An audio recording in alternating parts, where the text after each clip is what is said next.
Hey everyone, Austin here again with another Let's Play video. Today it's going to be Teenage Mutant Ninja Turtles, the Hyperstone Heist for the Sega Genesis. This is a Turtles beat 'em up that's based on Turtles in Time. It is not Turtles in Time though. It does share some of the same stages, some of the same bosses and music, but it's got a lot cut out as well, and it's also got some new additions, like some new stages and some new bosses and whatnot. So we're going to go ahead and run through this game on the normal difficulty mode. This is a game I did a Let's Play on several years ago, and as many of you guys know, I've got an updated capture set up, and so I'm going through a lot of my old Let's Plays and redoing them. So I had contemplated doing hard mode, but I just haven't put the time in to practice it. It does require some practice. It's not impossible, but it's definitely a step up from normal mode. So we're going to stick with normal. Maybe we will revisit this in the future. And don't mind me if I can't talk right now because I just woke up from sleep. So, but yeah, before we actually jump into the actual gameplay itself, as usual, I want to get a big shout out to my current Patreon backers. So thank you guys for your continued patronage. It really means a lot to me, trust me. And we're also going to flash by the recent live stream super chatter. So thank you guys as well for your direct patronage on my live streams. So we're going to leave all the settings on default here, but you can up your lives and continues and whatnot. And actually, let me take that back. I'm going to actually turn the back attack off. This is an attack where if an enemy comes up behind you, your character will just kind of automatically attack him with a really strong attack. I actually don't like that because it takes away from, it'll interrupt combos I'm doing on enemies on the front of me. So yeah, I'll just leave that off. Color mode, you can also change that to comic, which is kind of interesting. We're going to just leave it on the default anime, and let's go ahead and jump into the game. So, the turtles in this game, just like Turtles in Time, they have different properties. You know, like Raphael is really, really fast, whereas Leonardo and Donatello, not so much. You know, Raph has short reach, Donatello's long reach, and Leonardo is more like medium reach, and so forth. So, which character you play as will, I think, make the game easier or not. For some reason, I find it to be the easiest with Donatello in this game, for me personally. Maybe that's going to vary for other people. But in Turtles in Time on Super Nintendo, Raph is by far the best that I've played. He's fast and strong in that one. Not this one, because this isn't Turtles in Time. This one could get confusing. Like, if I play Turtles in Time, and then I turn it off, and I come back later, and I play Hyperstone Heist, my mind is like, you're still playing Turtles in Time, because it's got a lot of the same kinds of things. Like, the character select screen is very similar. So, we're going to pick Donatello, because that's my favorite to play as in this one. We're just going to skip the intro, and all this stuff, just to get through this a little bit quicker. And, yeah, Turtles, the Hyperstone Heist, not Turtles in Time. Because I'm gonna constantly say Turtles in Time if I don't correct myself early on like that. So, yeah, pretty basic stuff here. I mean, this was, you know, based on Turtles in Time, which was in itself an arcade game at one point in time. And, it is a beat 'em up, so you basically just go around smacking foot soldiers and killing them, and then fighting bosses and just going on to the next stage. So it's nothing too terribly deep here. What was always nice about Turtles in Time specifically, including the Super Nintendo version, was that there was just a wide variety of moves at your disposal. So you guys will see a variety of different moves as I play through this game. I'm not going to sit here and just kind of explain them one by one, because it's just kind of awkward in this game. You notice how fast-paced this game moves? It's just constant go, go, go, and just sitting around trying to explain, like, individual moves is odd in this game when you're trying to Let's Play it. So, you do have a dash function, though, and if you press B and then A, you'll do this slide attack, and you're going to see me do that a lot in this game. It is extremely useful. If you press A and B together, you can also do this one. I actually prefer the slide attack because it'll actually go under certain projectiles if you see them come out at you. So, there's also one boss, Tatsu, later on in the game that we fight. He shoots a projectile out. If you do this slide attack, you'll actually just go under the projectile and hit the boss. It's really handy, so you guys will see exactly what I mean once we get to him later on in the game. So you can actually, if you really wanted to, you could just do the slide attack all day long, or this one, and just go back and forth. I think that's kind of a negative in the game. Like, you can do this. It's kind of crazy. And if you really wanted to, you could just do that for the whole game. That's no fun to me. I try to mix up my attacks in this game, so you're not going to see me just doing the slide attack endlessly. One thing I like to do when I play this game, though, you constantly have enemies on both sides of you, so what I'll do is I'll just sort of mix up my attacks from the left and right, just to keep all parties at bay, so to say. Now, you do have to understand the different types of foot soldiers, so like the yellow ones, they'll sit back at a distance and they'll throw a bunch of projectiles at you. They'll jump up in the air, throw projectiles, and they can be really troublesome. So, there are certain types of foot soldiers that it is ideal to take them out first, so it's ideal to take out these blue guys first, because they'll get near you and then lunge at you with the sword, and it's difficult to hit them at that point. So if you don't want to take damage, if you want to try to make sure you get a 1 credit clear and beat the game without continuing, you definitely want to prioritize who you attack in this game. Of course, if you see foot soldiers that are difficult to deal with, you can always just do this. You can always just go into slide mode.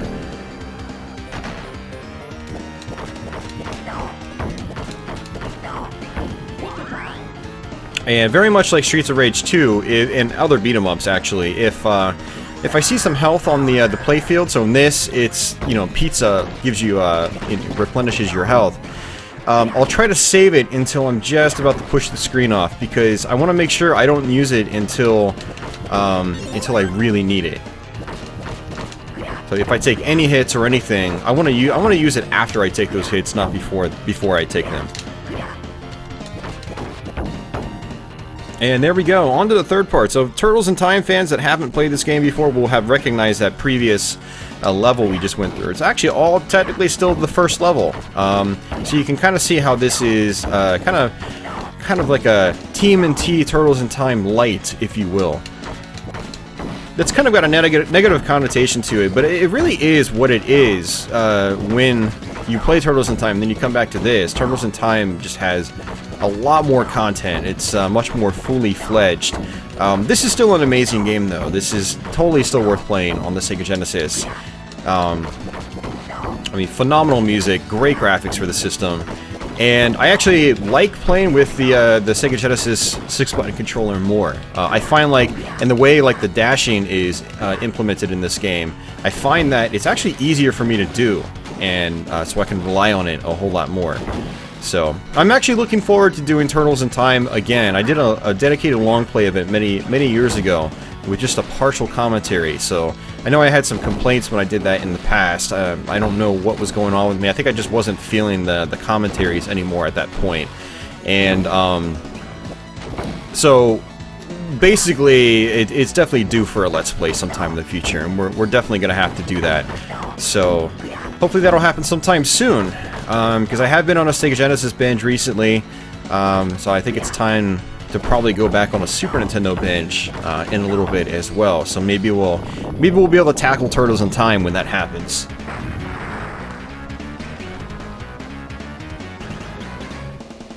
Alright, so this is Leatherhead. He'll basically just, once you attack him, he'll just dash across the screen like this. You'll notice that the hitboxes are a little interesting in this game. You can actually still do damage to enemies that are just slightly above you, but of course they can also do damage to you as well, so you need to watch out for that. What I like to do is just kind of attack and let him run into it, kind of like this. And when he's going up like that, I'll just sort of play it safe, just let him go all the way to the top of the screen.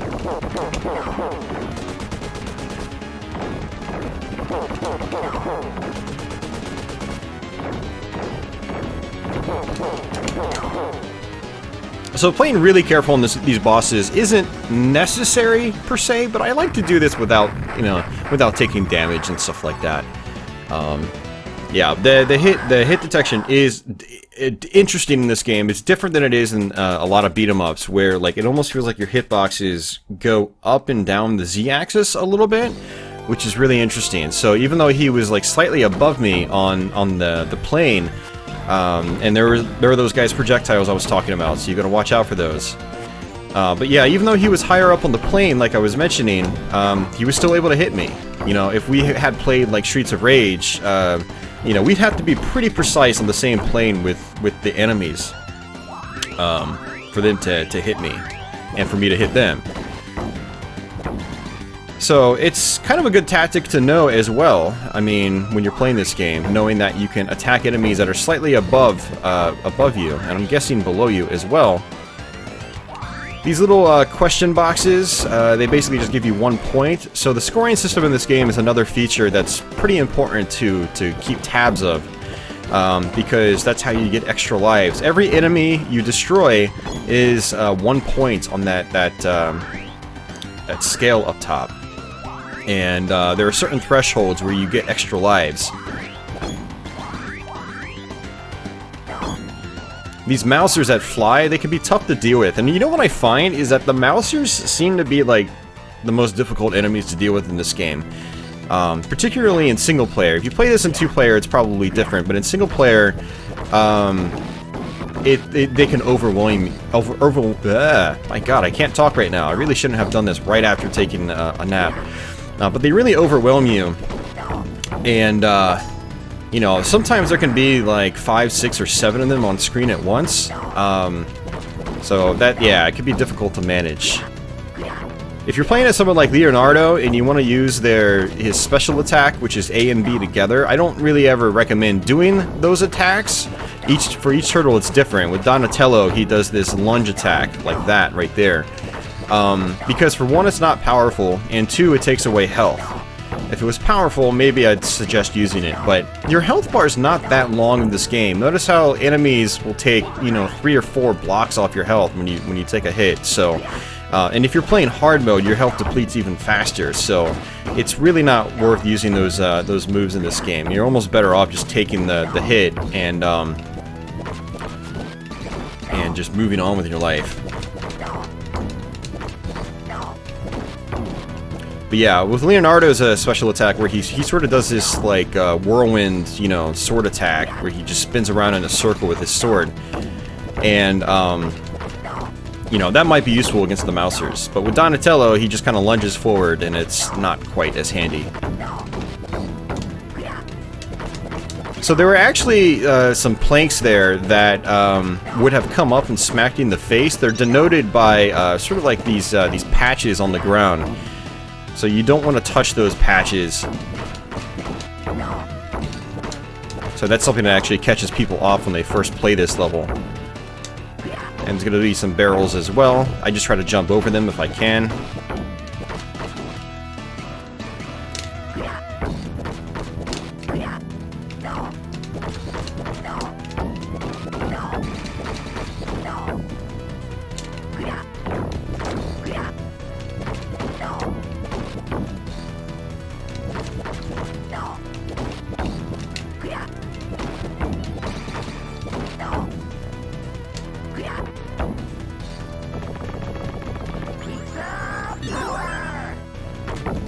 So these guys can be a little tricky to deal with, but yeah, just get up in front of them, smack them, and they're not too bad to deal with. I think they're probably the worst to deal with when they have guns.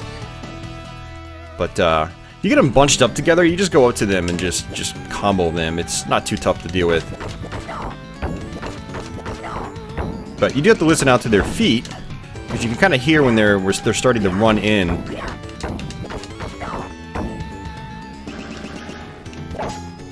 Let that do the work for me.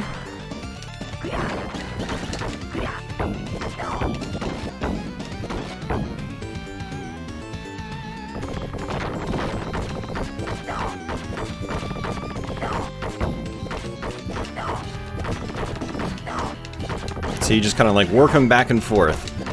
Keep both sides at bay.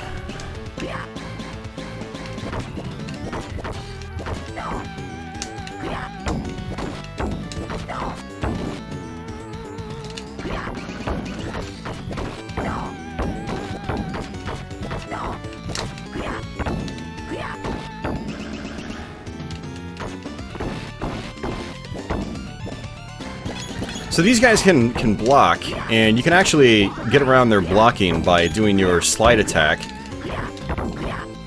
Also, the last hit of your combo will always go through their block as well.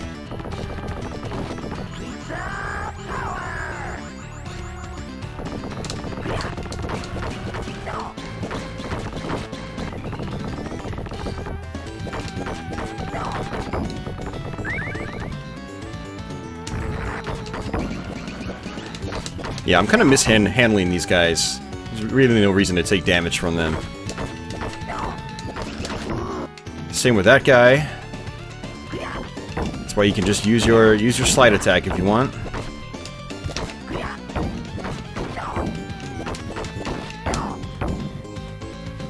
And we definitely need that pizza.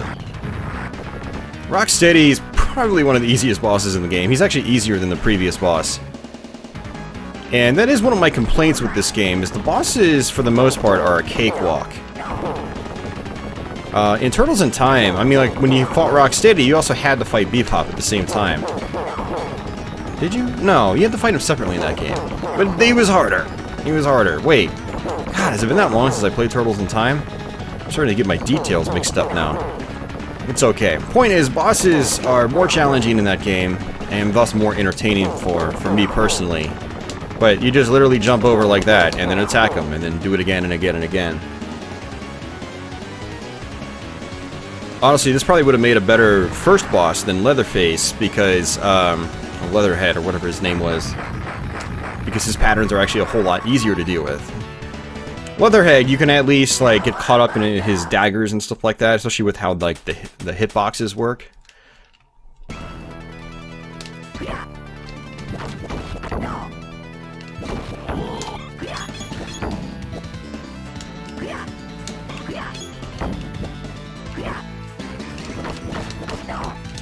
Yeah, this game actually isn't terribly difficult. It's definitely easier than Turtles in Time on the default difficulty mode. And I think a lot of that is just due to kind of how they nerfed some of the bosses and just how easy some of the bosses are. Even Shredder is a cakewalk in this game. He's just very, very easy.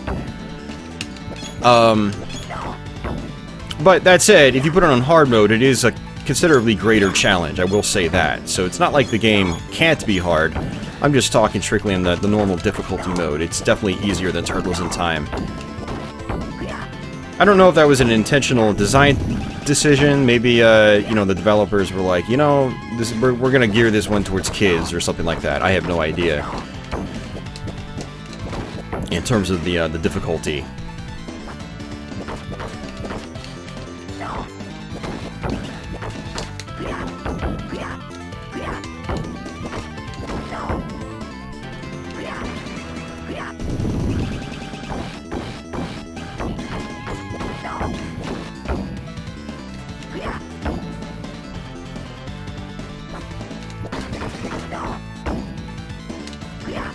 So more blocking foot soldiers.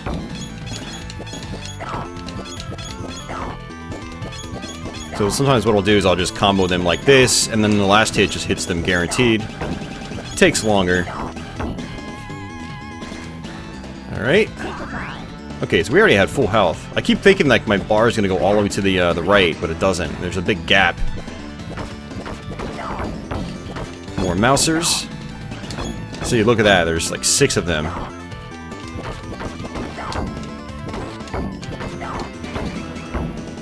You don't want to fall down holes in this game, because you will fall down, you'll lose some health. That was always, that was something that was carried over from the very first Turtles arcade game. Same with being able to attack things like these. I wish there was more of that in this game. Not necessarily more holes, but more objects in the background that can be destroyed. Because what I find about this, and I'm guessing Super Nintendo Turtles in Time kind of has a similar issue, where there's not a whole lot of background interactivity. The background interactivity was always one of the fun things about, you know, arcade beat-em-ups in particular. And even like the original Turtles arcade game, it had a good amount of that.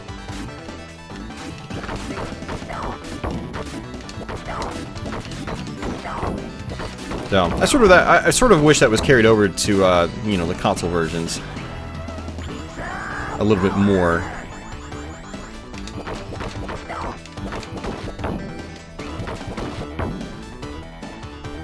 You know, maybe they just didn't want to, because maybe things would start to slow down if there was too much going on constantly. I don't know.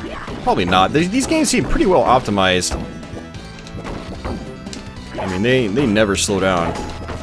It's one of the nice things about Hyperstone Heist and Turtles in Time on Super Nintendo is they both feel very, very polished. you know, they've really aged quite gracefully as a result. So these are going to be lasers that are going to shoot out, which is why I was jumping over. I wasn't sure when they were going to trigger. Really?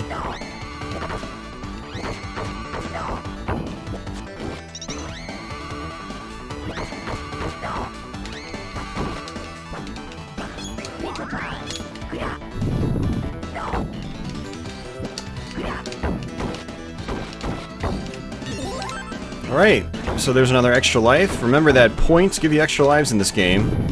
It's really good to know when you're going to get those. I think 500, not 500, but I think 300 might have been our first one. And then 500 is our second. We might get another one at 700, actually. Alright, so this is Tatsu. He's a little more complex than the other bosses, but you can still defeat him pretty easily. So I like to just do this slide attack, kind of like so.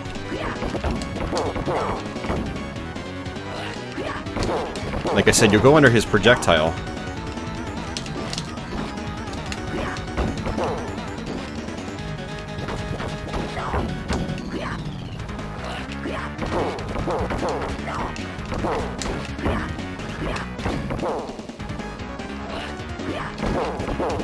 If you had back attack turned on, you could actually get behind him, and your back attack would do the work. So it's one of the times that the back attack can be good. If you get behind him and try to hit him like this, the hit detection is a little weird in that one. There we go.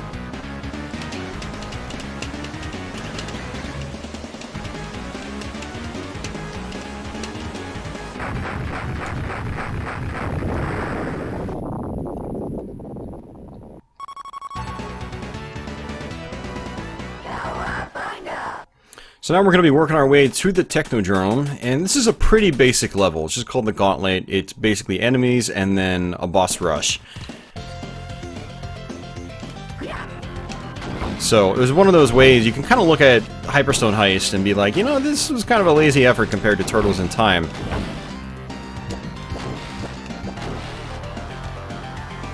Because this is one of the main levels in the game, and it's kind of a regurgitation, basically, of what you've already done. But still, you know, I could totally criticize the game, you know, over and over for things like that, but I try not to let it get to me. I just kind of treat Hyperstone Heist as its own little thing, and enjoy it for what it is. I do like that the game doesn't take a long time to get through. So it's a nice short romp in terms of that. So, Leatherhead again. And it's the same pattern as before. So nothing special here.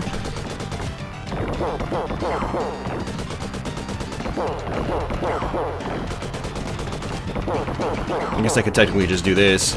Try to attack right as he stands back up, right as his hitbox becomes active.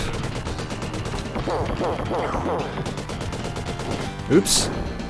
The problem with doing that is if you mistime it, you take a hit. But with Donnie, it's a little bit easier because of his reach.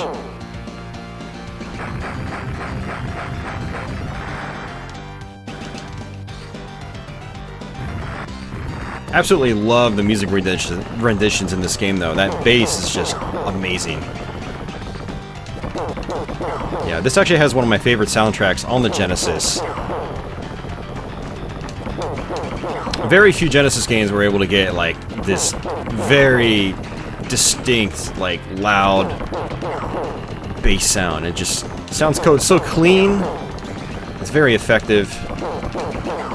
And then combined with the, you know, the Hyperstone Heist's more like progressive, you know, fast progressive rock music. It, yeah, that style of music. It's awesome.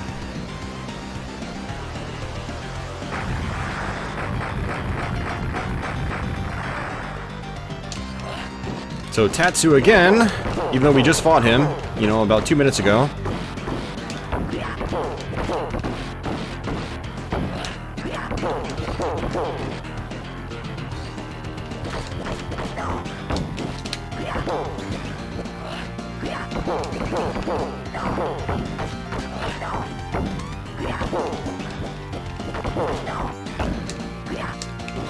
So we do also fight Baxter Stockman here on this level. He's the main boss.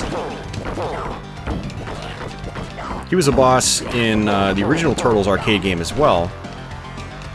And in Turtles in Time, on Super Nintendo specifically, he was a boss in his... he was basically the first level boss in his bug form after he was transformed.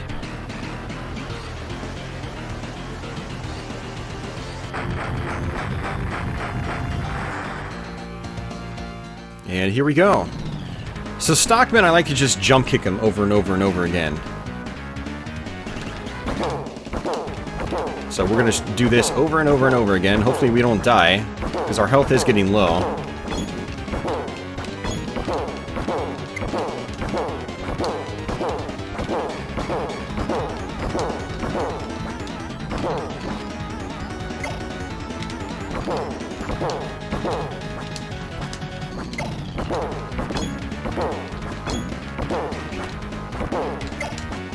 Oops.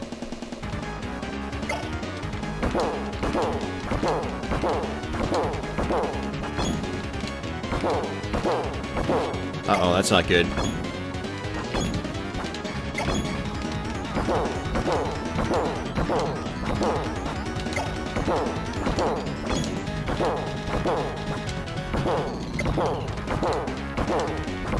I'm trying to make sure I land on the mousers if I can with my jump kick.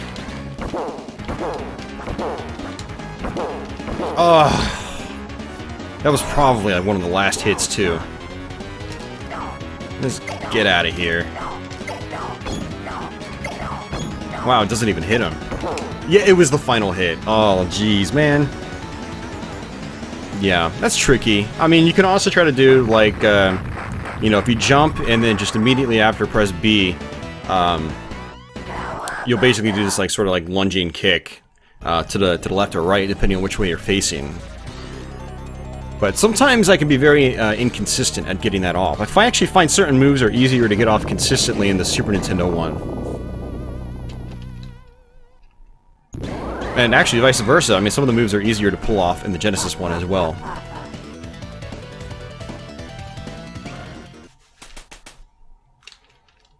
Alright, so this is actually our final level in the game. You can really see how short this game is. We've been playing... Granted, we've been playing for almost a half an hour now, so it's like... It's not like it's super short in terms of, like, actual game time. It's just short in, like, in the amount of... As far as, like, the amount of stages you see and the different locations you go to.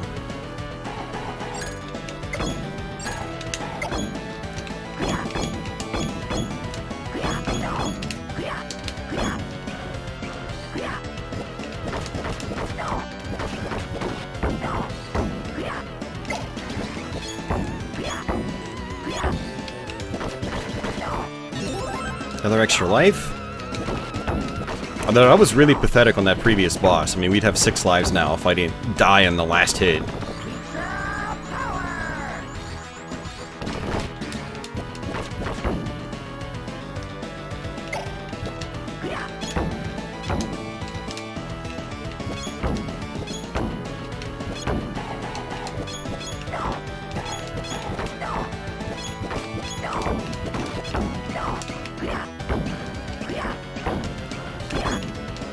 Alright, more mousers.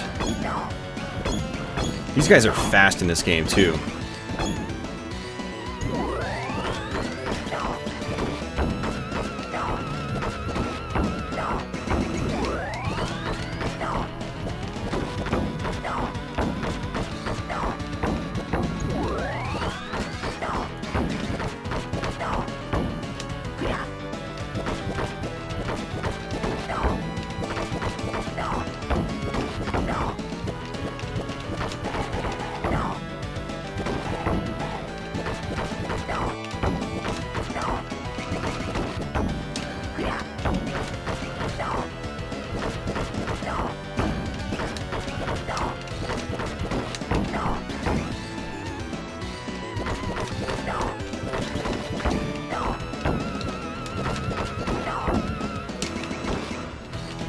Alright, this upcoming part can be pretty tricky as well. These things are going to come up and freeze you.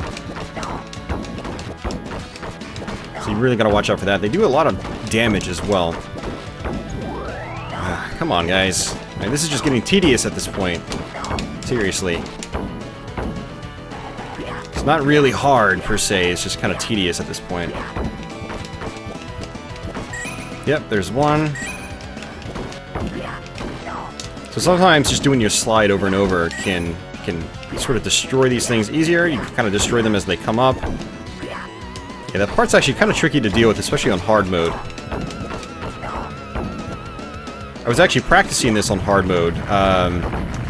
Not really practicing. I tried a single run of it on hard mode. And I got to that part. It was on 1 credit, but I got to that part and then I got my first game over and I was just like, alright. I give up. So yeah, it's one of those things I'll come back to at a later date, try to do it on hard mode. It's definitely something I want to do more often on my channel. I definitely want to do more, you know, for games I've already done Let's Plays on, I definitely want to revisit them and try them again on the hardest difficulties.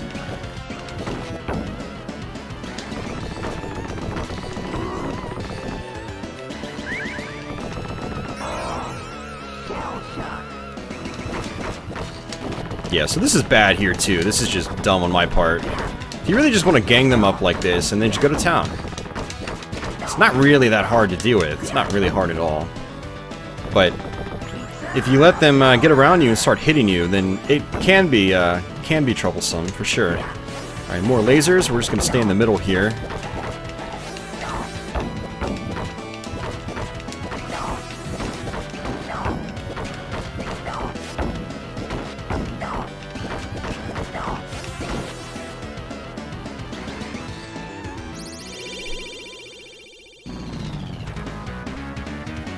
Alright, so we're fighting Krang.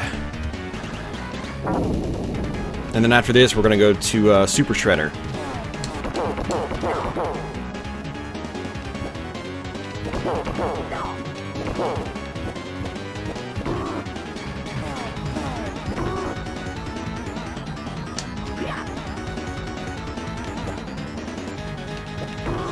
Okay, taking lots of damage for no reason. Are you serious?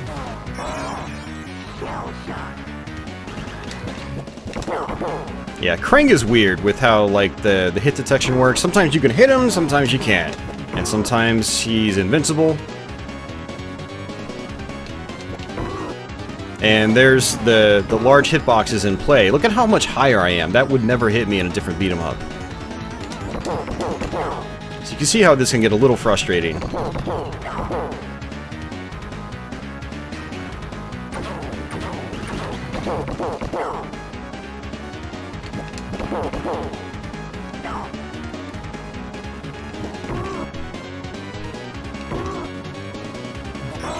Alright, it's another death.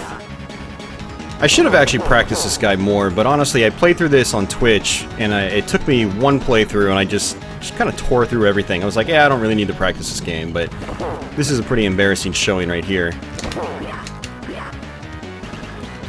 I don't know if there's any rhythm or rhyme to this guy. If you guys have any comments on him, let me know in the comments below.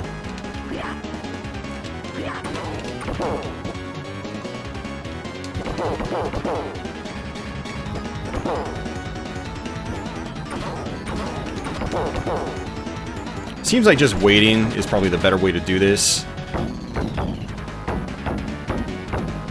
Wow, I couldn't do anything about that. That was kind of crap. The Shredder is super easy, so I mean, I'm not worried if we lose a few lives here, but it is kind of annoying because I hate losing lives. Especially to really cheap things, like him attacking as I get up, and, you know, there's no invincibility frames in this game when you're getting up. So if his hand is out, and just like that, the same thing happened there again. I just took 2 hits, and I couldn't do anything about it. I should clarify, I couldn't do anything about the second hit. The first hit, you know, I got punished for the first hit, basically, by taking the second hit. And it's kind of brutal. Kind of a brutal ramp up in difficulty, considering the rest of the game is so easy. So, the difficulty curve can definitely be inconsistent in this game. That's right, we still have to fight some more guys. But this is basically our last stretch.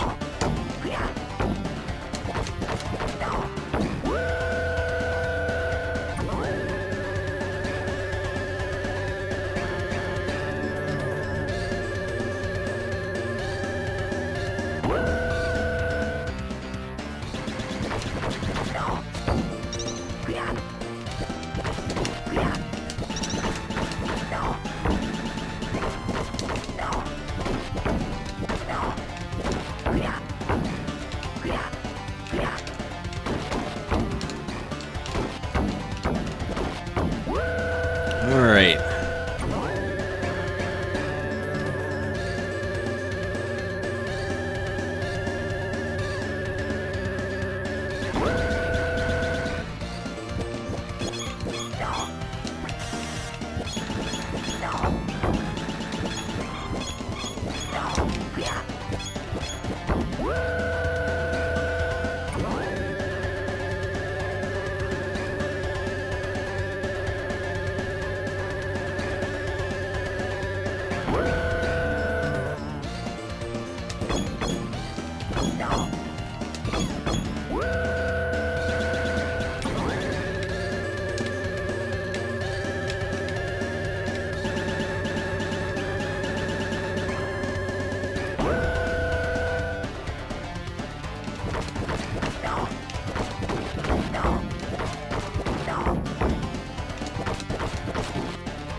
Yeah, a little repetitious by this point. Just back and forth, yee freaking ha.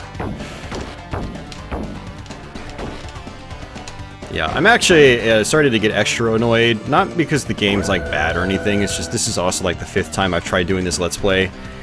And I don't know what it was, I recorded Streets of Rage 2 before going into Hyperstone Heist, and I think just recorded a really solid Let's Play with that one. I think it was just that there was so much more to talk about in Streets of Rage 2. When you don't have much to talk about in a Let's Play, it's just not nearly as engaging for me.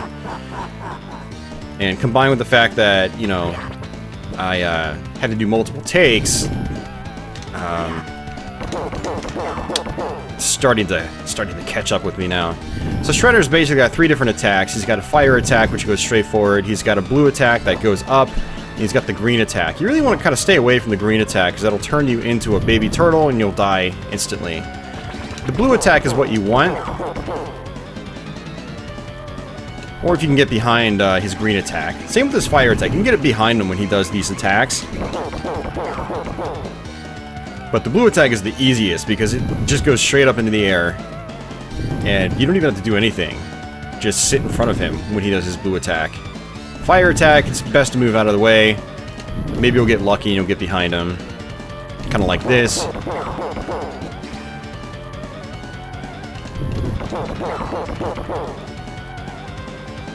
Green attack. And this is it. This is the whole fight. There's nothing else to it.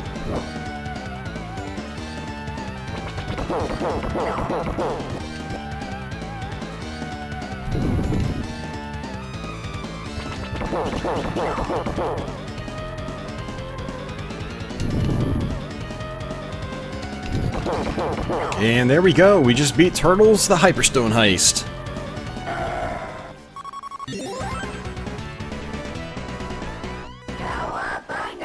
So, despite my slightly flustered nature, or flustered attitude at the moment, it is an awesome game. It's definitely worth playing if you've got a Genesis. Turtles in Time is definitely the superior game, I think, by a long shot. There's just a whole lot more content, a whole lot more things to see, but this is still an excellent game as well in its own right. And it's, as a fan of Turtles in Time, I think it's really interesting going back and playing this and seeing all the differences and all the additions and whatnot. Plus, man, that music in this version is just so good. It's so good.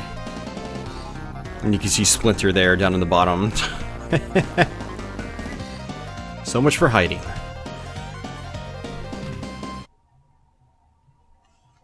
So yeah, there you go, guys. That is TMNT, the Hyperstone Heist for the Sega Genesis. Not a whole lot else to really talk about here, so I'm going to go ahead and just wrap the Let's Play up here. The ending doesn't really, you know, doesn't really change. It's pretty much just this. Like I said, there is a hard mode. The hard mode is definitely more difficult, so maybe sometime in the future we'll come back and we'll try to tackle that. One of the kind of rules I've been doing with re-recording, or doing re-records of old Let's Plays, is that I try to do something different with them. And you know, I guess on one hand, just having the better graphical quality is doing something different with them, but I probably should have put some more time in to do hard mode on this one, but we'll just leave it as is. I know there are a bunch of people on my channel that probably haven't seen me Let's Play this game either way, because when I did my last Let's Play, my subscriber count was much lower, so it's a good chance you guys have missed the original Let's Play of this, so... And then sometime in the future, it'll give me an excuse to come back and try hard mode and see what that's all about. So, but yeah, we're gonna go ahead and just wrap things up. I still can't talk, even though we're 40 minutes into the Let's Play now. Still haven't woken up. But thanks for watching, guys. Thanks for hanging out. I'll see you guys soon. If you liked the video, give it a thumbs up. If you hated it, give it a thumbs down. Either way helps me out. And if you're new to my channel, if you like Let's Plays like these, consider subscribing. I've got a lot of Let's Plays on the channel, and many more to come. So, but yeah, thanks for hanging out with me, guys. Until the next one, take it easy.